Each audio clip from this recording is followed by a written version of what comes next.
سلام، خیلی مخلصم. پادکست پولاریس رو میشنوید. من مهدی رمضانی هستم. در کنارتونم تا شاید کمی متفاوت تر به گرافیک دیزاین و مسائل مربوط به اون نگاه کنیم.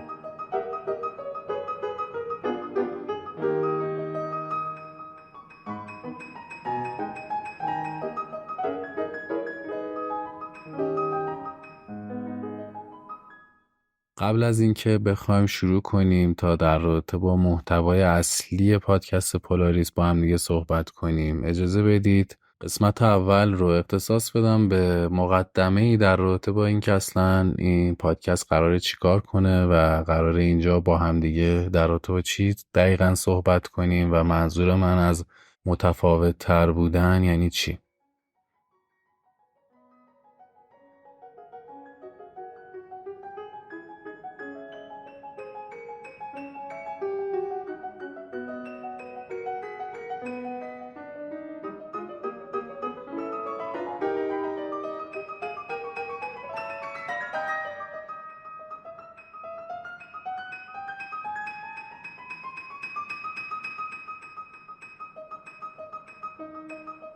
یه روزی یهو زد به سرم اینکه چه دلیلی چی باعث شده که نگاه ها نسبت به گرافیک دیزاین و مخصوصا تو طراحی لوگو انقدر متفاوت باشه و انقدر سلایق مختلف دخیل باشه.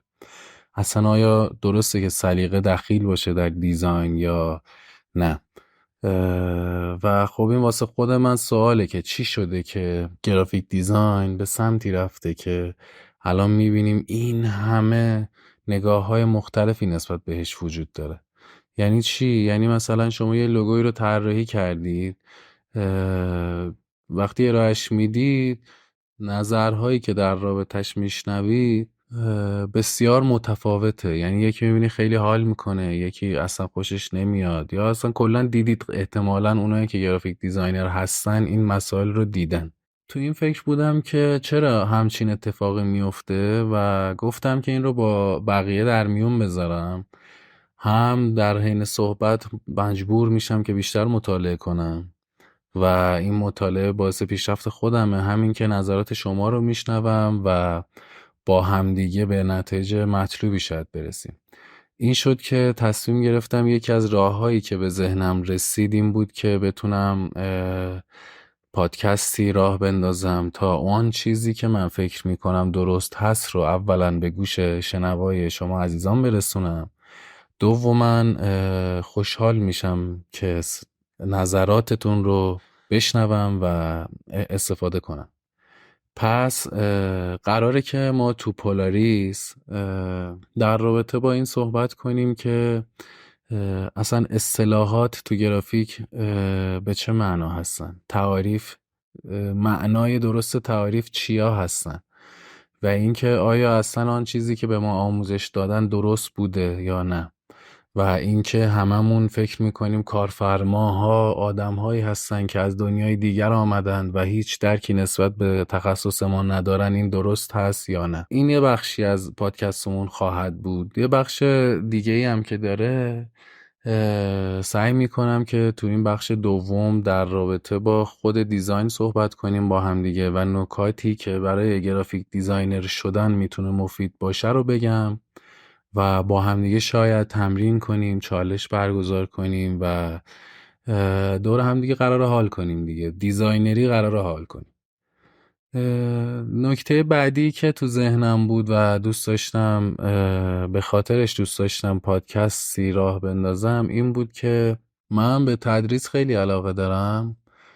تصمیم گرفتم که یکی از اهداف این پادکست همین تدریس باشه. یعنی سعی میکنم که چیزهایی رو که بلدم در کنار شما به کسایی که تازه میخوان شروع کنن یا کسایی که تازه شروع کردن یا افرادی که مثل من وسط مسیر هستن و با من هم مسیر هستیم با همدیگه تعاملی داشته باشیم و از نظرات همدیگه استفاده کنیم و چکیده این مطالب رو من تو بخشای مختلف پادکست بتونم ارائه بدم. مسلما این وسط مشکلات کوچیک و بزرگ زیادی خواهد بود، اما سعی دارم که بتونم با یه نظم درستی این پادکست رو ارائه بدم خدمتون. خب اما اگر نشد من شرمندم و من رو ببخشید. اه، امیدوارم که بتونم به اون چیزی که در ذهن خودم هست برسم و بتونم تاثیر هرچند کوچکی رو تو گرافیک کشورمون بذارم.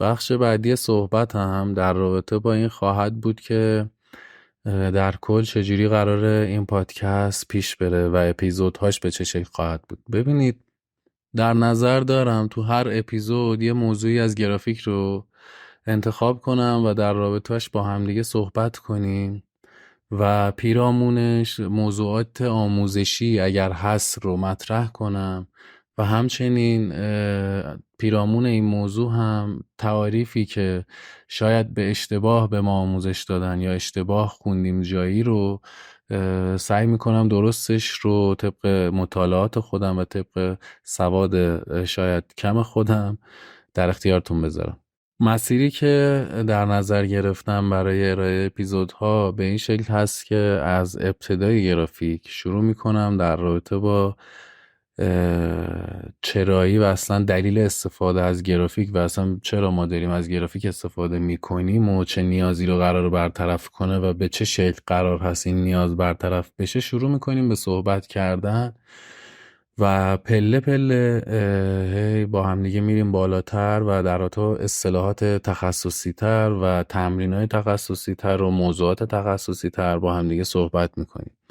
سعی دارم که شاید ممکنه که خیلی از حرفایی که در این پادکست میشنوید باب میلتون نباشه، چون حدس میزنم، نمیدونم شاید اینجوری نباشه ولی حدس میزنم مخالف خیلی از آموزه هایی باشه که تا الان در رابطه با گرافیک در کتاب های مختلف شاید یا تو دانشگاه یا هنرستان خونده باشید. پس من دعوتتون میکنم که با من همراه باشید تا بدونید دلیل حرفایی که میزنم چی هست و مطمئن باشید من هر حرفی رو که میزنم براش چند تا دلیل خواهم آورد و انقدر دلیل خواهم آورد و انقدر دلیل خواهم آورد که قشنگ براتون کامل ملموس بشه و کامل درکش کنید. نکته‌ای که وجود داشت، اصلا یکی از دلایلی که من تصمیم گرفتم که این پادکست رو راه بندازم اینه که من خب خیلی جاها دیدیم با هم دیگه دوره برگزار میکنن. الان هم که ماشاءالله اینستا رو باز میکنی، اینستاگرام رو باز میکنی، پر شده از آدمهای پوچی که دارن دوره برگزار میکنن و این باعث شده که یه اتفاق بیفته که آدمهای درست به دوره ها اعتماد نکنند و شاید این وسط دوره های درست رو از دست بدهند. یه نکته دیگه هم که میخواستم بگم اینه که من سعی میکنم که پادکست هام رو ادیت نکنم زیاد، یعنی بشینم شروع کنم به صحبت کردن و همون یک مسیر رو بگیرم و پیش ببرم و بعضی توپق هایی که میزنم بابت همین هست. دلیلم هم اینه که من دلم نمیخواد که رشته کلام از دستمون در بره.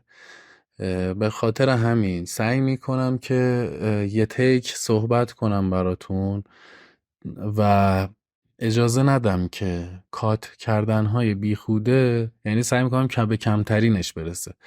اجازه ندم که کات کردنهای بیهوده باعث بشه که اون اصالتی که پادکست خواهد داشت از بین بره، چون من بیشتر دلم میخواد که با همدیگه بشینیم صحبت کنیم تا اینکه من یه طرف بشینم صحبت کنم و شما یه طرف بشینید گوش بدید.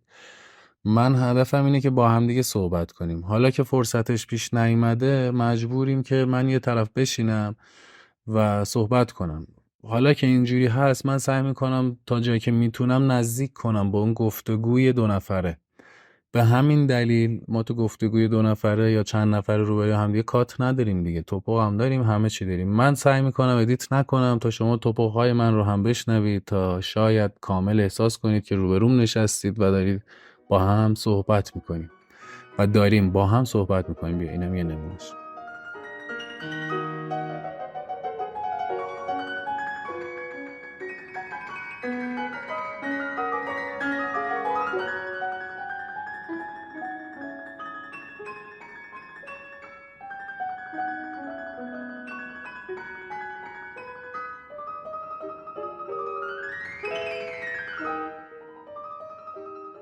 مسئله بعدی اینه که در نظر دارم با همدیگه که داریم میریم جلوتر، بعد از یه جایی که نیاز بود که همدیگه رو ببینیم، شاید بتونم یه کانال یوتیوب همراه بندازم و بتونم به صورت تصویری در خدمتون باشم، تا بتونم شاید تمریناتی یا حالا ارائه هایی داشته باشم که نیاز به تصویر باشه رو تو یوتیوب در خدمتون باشم. برای همین فعلا که حالا بعید میدونم این اتفاق بیفته فعلا، اما شروع میکنیم با هم دیگه صحبت کردن تا ببینیم چی پیش میاد دیگه. شما هم ازتون درخواستی که دارم اینه که سعی کنید با هم دیگه در ارتباط باشیم، به این شکل که حالا یا از طریق کامنت اینستاگرام یا از طریق کامنت های اپلیکیشن های پادگیر، یا احتمالاً گروهی بزنم تو اون گروه اد شید، لینکش رو بزنم اد شید، با هم دیگه در ارتباط باشیم و در ارتباط موضوعات مختلف با هم صحبت کنیم. به این شکل نباشه که من میام صحبت کنم و یه تعداد گوش بدیم و بریم سر خونه زندگیم. ممنون میشم که همراهی کنید با همدیگه این مسیری که شروع کردم رو بزرگترش کنیم و روشنترش کنیم، تا شاید بقیه هم بتونن استفاده کنن. شاید اون خلایی که قبلی های ما ایجاد کردن، نسل قبل گرافیک ما ایجاد کرده و این بلایی شده برای جان گرافیستان ما، شاید بتونیم این رو سر سامونی بهش بدیم.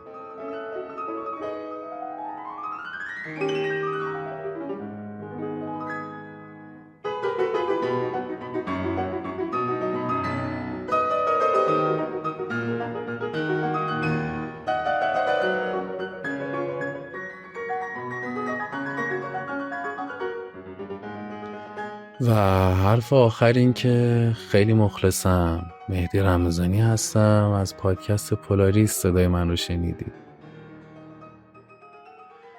آسمون یه ستاره داره که تو تاریکی شب همیشه میدرخشه. امیدوارم که ستاره پولاریس همیشه راهنمای شما باشه. فقط کافیه این رو بدونید که هر وقت یا هر جا که گم شدید بالا رو نگاه کنید. ارادت.